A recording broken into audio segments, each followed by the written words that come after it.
नमस्कार साथियों। अब हम अपनी क्लास में निरीक्षण विधि अथवा बहिर्दर्शन विधि इसके सेकंड भाग का अध्ययन करने जा रहे हैं। और हमने इसके प्रथम भाग में आपको बतलाया कि जो निरीक्षण विधि अथवा बहिर्दर्शन विधि है इसका उपनाम अवलोकन विधि भी है, अर्थात इसे अवलोकन विधि भी कहा जाता है।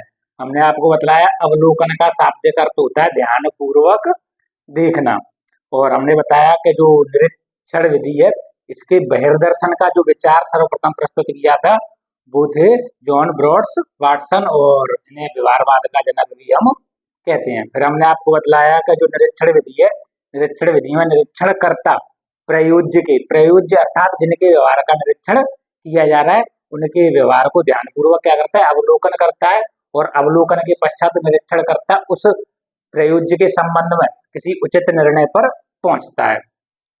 फिर हमने आपको बतलाया जैसे ईमानदारी या बेईमानी की जांच के लिए अथवा सत्य या झूठ का पता लगाने के लिए जो शिक्षक है अथवा अध्यापक है वो इमला वांचकर अर्थात श्रुतलेख बोलकर छात्रों को स्वतः मूल्यांकन करने का अवसर प्रदान करता है। तो कुछ विद्यार्थी हैं वो अपने गलत शब्दों को सही अथवा उचित करने का प्रयास करेंगे, और कुछ विद्यार्थी हैं वो अपने यदि गलत श्रुतलेख लिखा हुआ है तो उसे गलत ही रखेंगे। इस प्रकार उनका निरीक्षण कर अवलोकन कर शिक्षक क्या उनके संबंध में सत्य अथवा झूठ या उनकी बेईमानी एवं ईमानदारी का क्या कर सकता है, व्यवहार का आकलन कर सकता है। ये हमने आपको बतलाया था उसके प्रथम भाग में। फिर हमने आपको बतलाया कि जो निरीक्षण विधि है, निरीक्षण विधि का जो प्रकार है, कोलसनिक नामक मनोवैज्ञानिक ने निरीक्षण को दो प्रकार बतलाए। पहला औपचारिक निरीक्षण और दूसरा अनौपचारिक निरीक्षण।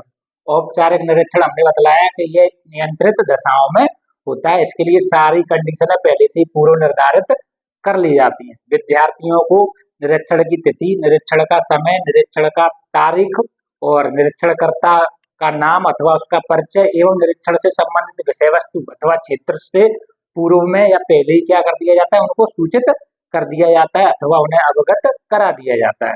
तो इस प्रकार जो औपचारिक निरीक्षण के परिणाम स्वरूप जो निष्कर्ष निकलते हैं अथवा प्रयोज्य के व्यवहार से संबंधित जो आचरण देखने को मिलता है वो बनावटी अथवा कृत्रिम हो जाता है, उसमें वास्तविकता का ज्ञान नहीं हो पाता।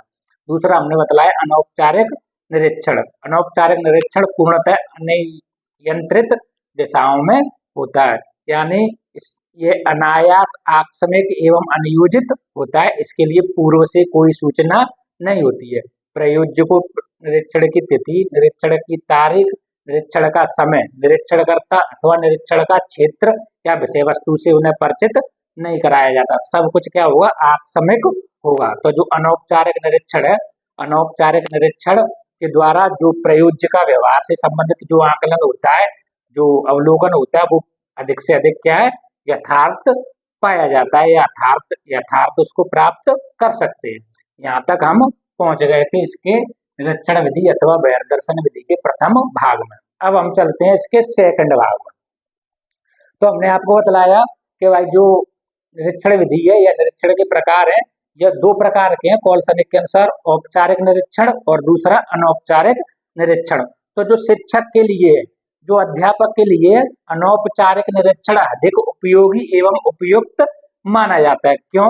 क्योंकि जो शिक्षक है कक्षा में एवं कक्षा के बाहर शिक्षार्थियों के भिन्न भिन्न प्रकार के व्यवहारों का निरंतर या लगातार क्या करता है, अवलोकन करता रहता है, निरीक्षण करता रहता है, और उस अवलोकन एवं निरीक्षण के आधार पर वो अपने उन विद्यार्थियों के व्यवहार के प्रतिमानों को देखते हुए उन्हें आवश्यक निर्देशन एवं परामर्श अथवा सुझाव दे सकता है अथवा प्रस्तुत कर सकता है। इसलिए अनौपचारिक निरीक्षण है वो शिक्षक के लिए अधिक उपयोगी एवं उपयुक्त माना जाता है। अब हम इसके सेकंड भाग में अध्ययन करने जा रहे हैं निरीक्षण विधि के पद, चरण अथवा सोपान, स्टेप्स ऑफ ऑब्जर्वेशन मेथड या एक्सट्रोस्पेक्शन मेथड। तो जो निरीक्षण विधि है, निरीक्षण विधि के पद या चरण अथवा सोपान है, यह मुख्यतः 5 सोपान है। पहला चरण है इसका उपयुक्त योजना बनाना, दूसरा चरण है इसका व्यवहार का निरीक्षण करना, तीसरा चरण है इसका व्यवहार को नोट करना, चौथा चरण व्यवहार का विश्लेषण करना, और अंतिम एवं 5वां चरण होता है व्याख्या एवं सामान्यीकरण। तो सबसे पहले चरण को हम देखते हैं इसको, उपयुक्त योजना बनाना, यानी जो निरीक्षण विधि में निरीक्षणकर्ता द्वारा प्रयोज्य के अथवा किसी समस्या का अध्ययन करने से पूर्व उसके व्यवहार के निरीक्षण हेतु या उस समस्या के अध्ययन हेतु क्या उपयुक्त योजना बनाई जाती है। आप भी जानते हो किसी भी कार्य की सफलता का जो मूल आधार होता है वो प्री प्लानिंग होता है, पूर्व नियोजन अथवा पूर्व योजना होता है। तो पूर्व योजना उस कार्य की सफलता को क्या करती है, संभव बनाती है। तो सबसे पहले जो निरीक्षण विधि का जो प्रथम स्टेप या प्रथम सोपान है वो है उपयुक्त योजना। तो इस चरण के अंतर्गत जो निरीक्षण करता होता है वो निरीक्षण से संबंधित उपयुक्त योजना बनाता है। निरीक्षण के दौरान किन किन निरीक्षण सहायक सामग्रियों का उपयोग किया जाएगा, किन किन प्रकार के यंत्रों को आवश्यक होगा लेना, ये सारे विचार विमर्श पहले ही कर लिए जाते हैं। और यह किस चरण में किए जाते हैं, उपयुक्त योजना बनाना। उपयुक्त योजना के तहत निरीक्षण करता सारी पूर्व तैयारी कर लेता है। निरीक्षण से संबंधित के प्रयोज्य पर अपने जिन जिन क्षेत्रों के जिन जिन विषय वस्तु से संबंधित अथवा व्यवहार के जिन जिन लक्षणों का मैं उनके आकलन करना चाहता हूँ या अवलोकन करना चाहता हूँ, उन्हें किस किस तरीके से मुझे उपयोग में लेना है, यह सारी तैयारी वो किसमें करेगा, उपयुक्त योजना बनाना यानी प्री प्लानिंग में करता है। अब आ जाओ दूसरा है व्यवहार का निरीक्षण करना।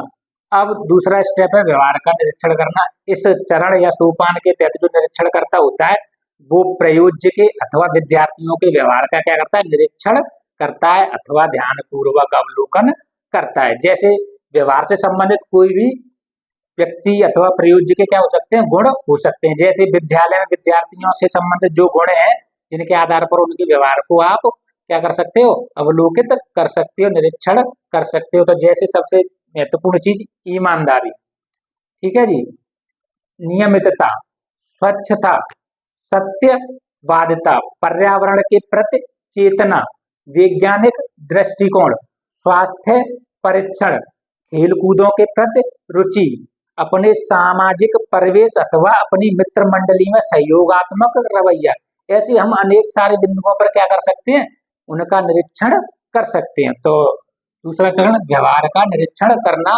इस स्टेप के तहत जो निरीक्षण करता होता है वो प्रयोज्य के अथवा अपने विद्यार्थियों के व्यवहार का निरीक्षण करता है। व्यवहार से संबंधित भिन्न भिन्न प्रकार के बिंदुओं, जैसे अभी हमने आपको बताया था कि नियमितता, विद्यालय में स्वच्छता, सामाजिक सहयोग, पर्यावरण के प्रति चेतना, पर्यावरण के प्रति चेतना के अतिरिक्त वैज्ञानिक दृष्टिकोण, महिलाओं के प्रति अथवा साथ में अन्य सहपाठियों के प्रति उनका रवैया एवं वैचारिक सोच, उनकी स्वास्थ्य देखभाल आदि भिन्न भिन्न प्रकार के जो व्यवहार के जो लक्षण हैं, उन व्यवहार के लक्षणों को ध्यान में रखते हुए उनके व्यवहार का क्या करता है, अवलोकन करता है, निरीक्षण करता। और इस प्रकार से वो इसमें व्यवहार के निरीक्षण करने हेतु वो भिन्न भिन्न प्रकार के उपकरणों, यंत्रों एवं अपनी ज्ञानेंद्रियों का जो 5 ज्ञानेंद्रियां उनका उपयोग करता है। तीसरा चरण है व्यवहार को नोट करना। इस स्टेप के तहत जो निरीक्षण करता होता है अपनी ज्ञानेंद्रियों या उपकरणों और यंत्रों की सहायता से व्यवहार का निरीक्षण करने के साथ साथ व्यवहार को नोट करने का भी कार्य करता है। व्यवहार को नोट करना इसलिए अधिक उपयुक्त एवं आवश्यक माना जाता है क्योंकि भिन्न भिन्न प्रकार के व्यवहार संबंधी गुणों का निरीक्षण करते समय कोई गुण विशेष छूट न जाए, उसके निष्कर्ष निकालने में, उसके बारे में निर्णय लेने से क्या नहीं हो जाए, वंचित ना हो जाए। इसलिए उसके व्यवहार से संबंधित प्रत्येक गुण का क्या है, नोट करना भी आवश्यक हो जाता है। तो निरीक्षण करता इस चरण में व्यवहार का निरीक्षण करने के साथ साथ व्यवहार को नोट भी करता जाता है, जिससे अंतिम निष्कर्ष निकालने में उसको आसानी हो सके, वह आसानी से उनके परिणामों तक, व्यवहार के परिणामों तक पहुंच सके। चौथा चरण है विश्लेषण करना। अब व्यवहार का निरीक्षण एवं व्यवहार को नोट करने के पश्चात जो निरीक्षण करता होता है व्यवहार से संबंधित भिन्न भिन्न उसके लक्षणों के आधार पर क्या करता है, उसका विश्लेषण करता है और उसके भिन्न भिन्न लक्षणों एवं गुणों को वो अंक प्रदान कर सकता है और अंकों के आधार पर वो उन्हें एक वर्गवार अथवा सारणीबद्ध कर सकता है, उसके गुणों को एक सारणीबद्ध सूची में बना सकता है और सारणीबद्ध सूची के आधार पर उनको वो क्या कर सकता है, छात्रों को वर्गीकृत कर सकता है कि किस किस प्रकार के छात्र सत्यवादी हैं जो हमेशा सत्य बोलते हैं, कुछ छात्र ऐसे हैं जो कभी कभी झूठ बोलते हैं, और कुछ छात्र ऐसे हैं जो हमेशा ही क्या झूठ बोलते हैं। इसी प्रकार कुछ छात्र ऐसे हैं जो हमेशा रेगुलर नियमित विद्यालय आते हैं, कुछ छात्र ऐसे हैं जो जब कभी विद्यालय एब्सेंट हो जाते हैं, और कुछ विद्यार्थी इस प्रकार के हैं जो लगातार या नियमित रूप से विद्यालय में अनुपस्थित रहते हैं। तो इस प्रकार क्या होता है, बालक के अथवा विद्यार्थियों के या प्रयोज्य के भिन्न भिन्न व्यवहार संबंधी गुणों को क्या किया जाता है, सारणीबद्ध कर लिया जाता है, और भिन्न भिन्न सांख्यिकी की भिन्न भिन्न विधियों के माध्यम से उनको क्या है, सूचित कर लिया जाता है या वर्गवार बांट लिया जाता है। तो इस प्रकार से क्या है, ये निरीक्षण विधि का चतुर्थ चरण यानी विश्लेषण करना पूर्ण होता है। और अब जो इसका अंतिम पद या चरण या सोपान है वो है व्याख्या अथवा सामान्यीकरण करना। तो निरीक्षणकर्ता द्वारा प्रयोज्य के अथवा विद्यार्थियों के व्यवहार का निरीक्षण करने के बाद, उनको नोट करने के बाद एवं उसके व्यवहार के भिन्न भिन्न लक्षणों एवं गुणों को विश्लेषित करने के बाद उनके उन गुणों का या व्यवहार संबंधी गुणों का भिन्न भिन्न सिद्धांतों के आधार पर क्या किया जाता है, व्याख्या की जाती है। और भिन्न भिन्न सिद्धांतों के आधार पर व्याख्या करने के पश्चात यदि आवश्यक होता है तो उनके गुणों को क्या है, सार्वभौमिक या सामान्यीकृत कर दिया जाता है, सभी के समक्ष प्रस्तुत कर दिया जाता है। जैसे यदि कोई विद्यार्थी है, उस विद्यार्थी के जब व्यवहार का आकलन किया गया, व्यवहार का अवलोकन किया गया निरीक्षणकर्ता द्वारा, तो निरीक्षणकर्ता ने पाया कि जो विद्यार्थी है, अमुक विद्यार्थी है, वो हमेशा नियमित रूप से विद्यालय में आता है, पर्यावरण के प्रति उसकी संचेतना है, वैज्ञानिक दृष्टिकोण रखता है, और अपनी मित्र मंडली एवं अपने सामाजिक परिवेश के प्रति सहयोग की और सामूहिकता की भावना को अपनाता है। तो इस प्रकार के उसके जो उच्च स्तरीय व्यक्तित्व के जो गुण हैं, स्वाभाविक सी बात है अच्छे हैं, तो इन गुणों को क्या है, समाज के समक्ष या अन्य सहपाठियों के समक्ष क्या उन्हें सामान्यीकृत या सार्वभौमिक कर दिया जाता है या करना आवश्यक माना जाता है, ताकि अन्य विद्यार्थी या उसके अन्य सहयोगी मित्र उससे प्रेरित होकर उसी प्रकार का आचरण ग्रहण करने का प्रयास करें। तो यह निरीक्षण विधि के क्या है, आपके 5 चरण हुए। सबसे पहला चरण हमने आपको बताया उपयुक्त योजना बनाना या निरीक्षण की योजना बनाना। दूसरा चरण हमने आपको बताया व्यवहार का निरीक्षण करना। तीसरा व्यवहार को नोट करना। चौथा चरण व्यवहार का विश्लेषण करना, और अंतिम एवं 5वां चरण व्याख्या एवं सामान्यीकरण करना।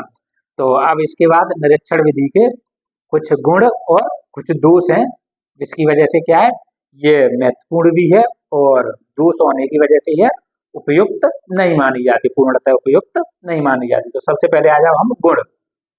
तो निरीक्षण विधि का जो गुण है वो है बालकों का उचित दिशाओं में विकास। अब आप जानते हो, हमने आपको बताया कि जो निरीक्षण करता होता है वो विद्यार्थियों का अथवा प्रयोज्य का व्यवहार का क्या करता है, निरीक्षण करता है। तो हम ये निरीक्षण विधि अपने विद्यालय वातावरण में या शैक्षिक वातावरण में इसका जब प्रयोग करते हैं, तो आप जानते हो कि जो शिक्षक है वो कक्ष में अथवा खेल कूद के मैदानों में, ध्यान से सुनना, जो शिक्षक होता है वो अपने विद्यार्थियों का अथवा प्रयोज्य का कक्ष में एवं खेलकूद के मैदान में बालकों के सामान्य गुणों का, उनके सामाजिक संबंधों का एवं उनके व्यक्तित्व के महत्वपूर्ण गुणों का निरंतर या लगातार रूप से क्या करता है, अवलोकन करता है। और उनके अवलोकन के आधार पर शिक्षक उन्हें आवश्यक दिशाओं में क्या दे सकता है, मार्गदर्शन दे सकता है, उनका आवश्यक निर्देशन कर सकता है। जैसे यदि कोई विद्यार्थी खेल कूद में या खेल के किसी विशेष खेल क्षेत्र में क्या अव्वल है या उत्कृष्ट है, तो जो शारीरिक शिक्षक है वो शारीरिक शिक्षक उसके उस स्किल को और अधिक बेहतर बनाने के लिए क्या दे सकता है, आवश्यक मार्गदर्शन दे सकता है या उसका डायरेक्शन कर सकता है। तो पहला जो गुण है वह बालकों का उचित दिशाओं में विकास। अब आ जाओ शिक्षा के उद्देश्यों, शिक्षण विधियों एवं पाठ्यक्रम में अंतर। तो आप देखते हो विद्यालय में शिक्षक, निरीक्षक अथवा प्रशासक या समय की मांगों एवं समाज की आवश्यकताओं के अनुरूप विद्यालय में जो शिक्षा का जो उद्देश्य है, शिक्षा की जो शिक्षण विधियां हैं, उनमें क्या समय काल परिस्थितियों के अनुसार आवश्यक परिवर्तन किया जा सकता है। जैसे मैं एक छोटा सा एग्जाम्पल बताऊंगा आपको। जैसे बालकों में आप देखते हो जो कम उम्र के बालक हैं उनमें हम बाल अपराध और उनमें भी मुख्य रूप से यौन प्रकार के जो अपराध हैं अधिक देखने को मिलते हैं। तो आप देखते हो कि छोटे छोटे बालक है यौन संबंधी जो गतिविधियां क्रियाकलापों में लिप्त पाए जाते हैं। तो जो शिक्षक है वो उनके इन गुणों के या उनके व्यवहार को इस निरीक्षित करने के बाद क्या कर सकता है, उन्हें यौन शिक्षा से क्या कर सकता है, यौन शिक्षा प्रदान कर सकता है, ताकि बालकों में जो यौन संबंधी जो विकार है, यौन संबंधी जो उनकी भ्रांतियां हैं, वो क्या हो, शोधित हो सके, उनका शोधन हो सके, उनको उचित निर्देशन और उचित मार्गांतरीकरण किया जा सके। तो इसीलिए आप देखते हो जो शासन होता है, राज्य सरकार होती है, जो यौन शिक्षा से संबंधित पाठ्यक्रम को भी क्या है, शिक्षा व्यवस्था में जोड़ देती है। तो इसलिए क्या है, शिक्षा के उद्देश्यों, शिक्षण विधियों एवं पाठ्यक्रम में परिवर्तन करने में भी ये क्या है, निरीक्षण विधि सहायक है।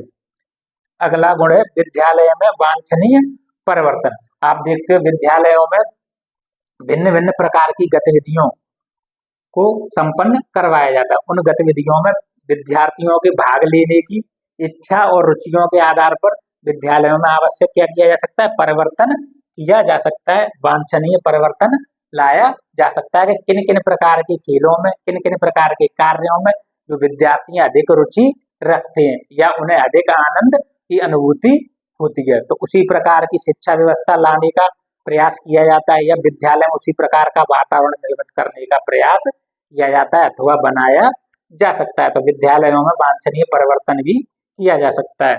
अब बाल अध्ययन के लिए उपयोगी जो निरीक्षण विधि है, निरीक्षण विधि को बाल अध्ययन, बालकों के अध्ययन के लिए सर्वाधिक उपयुक्त विधि माना जाता है। और ऐसा किसने बताया, गैरेट ने बताया। यानी बालकों के व्यवहार के अध्ययन के लिए या बालकों के व्यवहार का निरीक्षण करने के लिए सर्वाधिक उपयुक्त विधि है, वो कौन सी विधि है, बाल अध्ययन विधि है। तो ये इस विधि के क्या है, गुण है।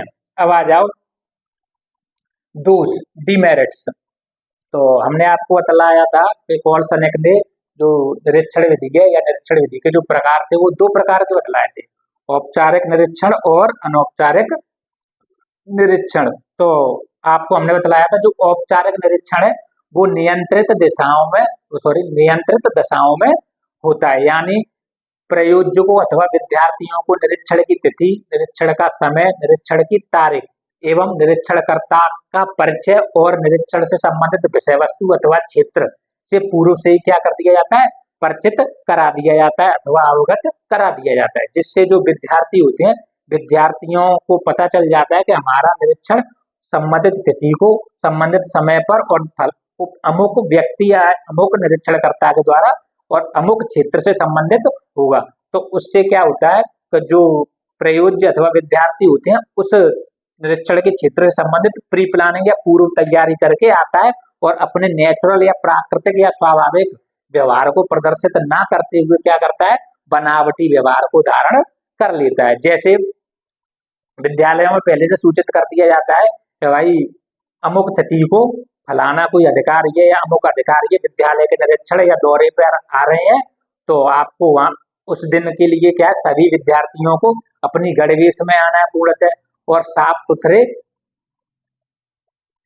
सुथरे वस्त्र धारण करते हुए आना है और नियमित रूप से पंक्तिबद्ध व्यवस्था में प्रार्थना में एकत्रित होना है और पंक्तिबद्ध व्यवस्था से ही प्रार्थना से अपनी अपनी कक्षाओं में जाना और पूर्णतः शांति बनाए रखना है। यानी कुल मिला के आचरण या संस्कार युक्त आचरण अपनाना है। तो जब आप देखते हो जब अमुक व्यक्ति या निरीक्षण करता है अधिकारी महोदय जब विद्यालय में आते हैं तो सारे विद्यार्थी उसी प्रकार के आचरण को या संस्कार युक्त आचरण को अनुसरण करते हैं, फॉलो करते हैं। तो अधिकारी को क्या परिणाम मिलते हैं कि भाई विद्यार्थी बहुत संस्कार युक्त एवं अनुशासित विद्यार्थी, जबकि वास्तविकता में ऐसा नहीं होता है। तो वही यहाँ इसकी कमी है कि भाई प्रयोज्य का अस्वाभाविक या कृत्रिम व्यवहार, यानी जब औपचारिक निरीक्षण की स्थिति होती है तो औपचारिक निरीक्षण के दौरान जो विद्यार्थी या प्रयोज्य होते हैं वो अपने स्वाभाविक व्यवहार को प्रकट न करते हुए अस्वाभाविक यानी बनावटी व्यवहार या कृत्रिम व्यवहार को धारण कर लेते हैं, जिसकी वजह से उनका वास्तविक व्यवहार का अवलोकन नहीं हो पाता, वास्तविक निरीक्षण नहीं हो पाता। तो ये इसका क्या है, मुख्य दोष है।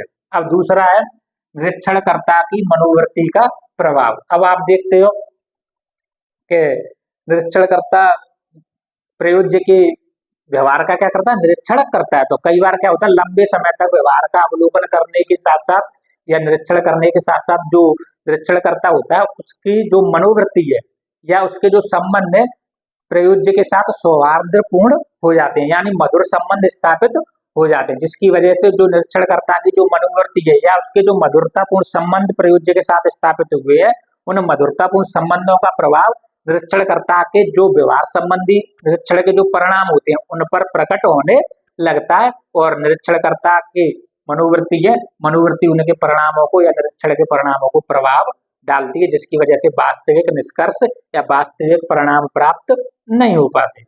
अगला है आत्मनिष्ठता। हमने पिछली विधि में बताया था अंतर्दर्शन विधि। जिस प्रकार अंतर्दर्शन विधि आत्मनिष्ठ है, उसमें व्यक्ति अपने अंदर की ओर देखना है या मस्तिष्क के द्वारा स्वयं की क्रियाओं का निरीक्षण करना क्या कहलाता है? अंतर्दर्शन कहलाता है। तो वहां आप देख रहे हो व्यक्ति अपने नकारात्मक पक्ष को छिपाता है, या जो ऐसे कुकृत्य या दुष्कर्म जो सामाजिक दृष्टि से हेय हो या निम्न स्तरीय हो, उनको वो कभी भी समाज के समक्ष उजागर नहीं करता है। ये हमने आपको बताया अंतर्दर्शन विधि में। इसलिए ये अंतर्दर्शन विधि की क्या महत्वपूर्ण कमी थी, यानी वो आत्मनिष्ठ थी।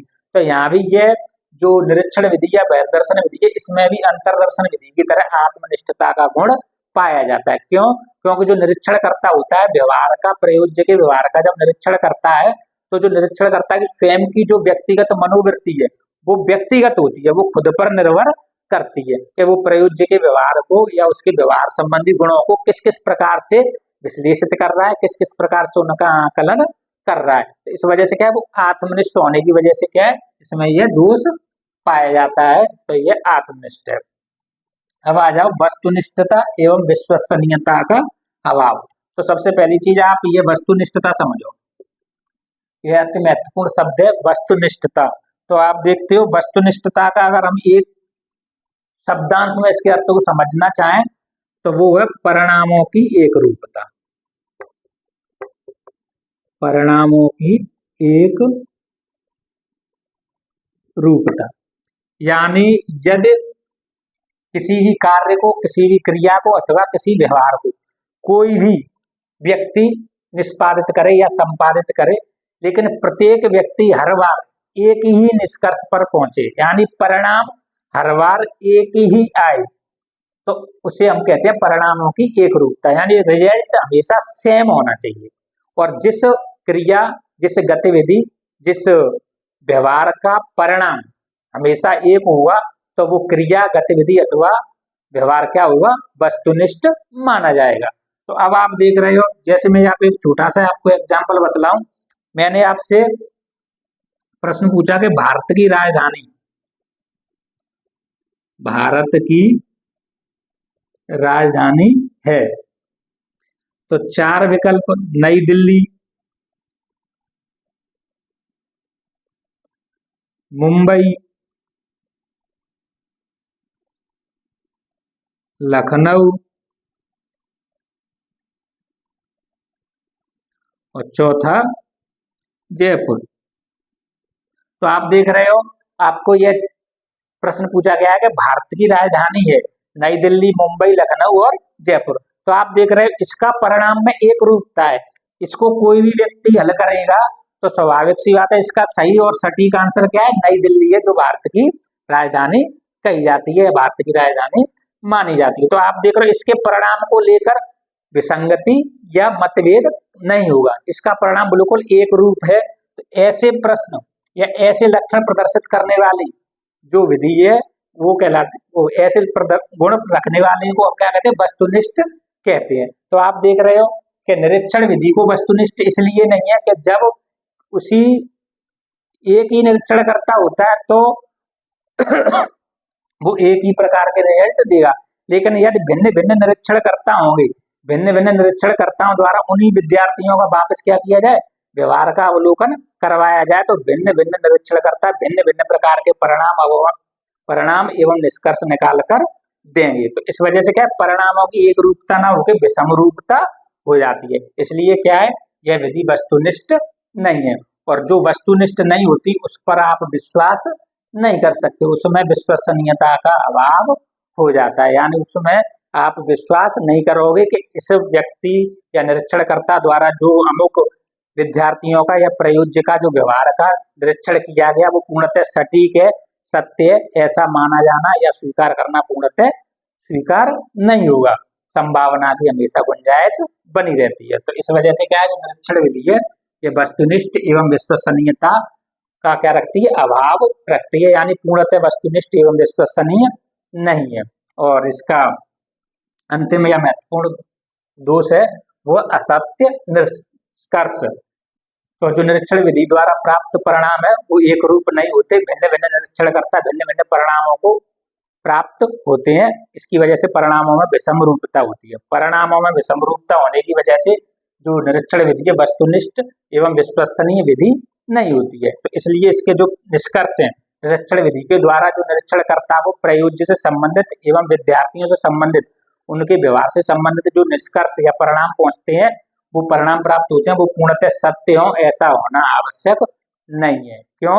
क्योंकि निरीक्षणकर्ता को विद्यार्थियों के व्यवहार का निरीक्षण के जो बिंदु हैं उनका अध्ययन करने के साथ साथ विद्यार्थियों के भिन्न भिन्न क्रियाकलापों को भी क्या करना होता है, अवलोकित करना होता है। तो एक साथ कई कार्य करने की वजह से कई बार क्या है परिणामों में विसंगतियां आ जाती हैं, भिन्न भिन्नता या भिन्न रूपता आ जाती है। तो इसलिए क्या है इसके जो निष्कर्ष है वो पूर्णतः सत्य नहीं माने जा सकते। तो ये इस प्रकार से हमने आज यहाँ निरीक्षण विधि के अंतिम या सेकंड भाग का भी अध्ययन किया है। यदि आपको हमारी क्लास अच्छी लगी हो तो प्लीज लाइक करो, शेयर करो, सब्सक्राइब करो। धन्यवाद।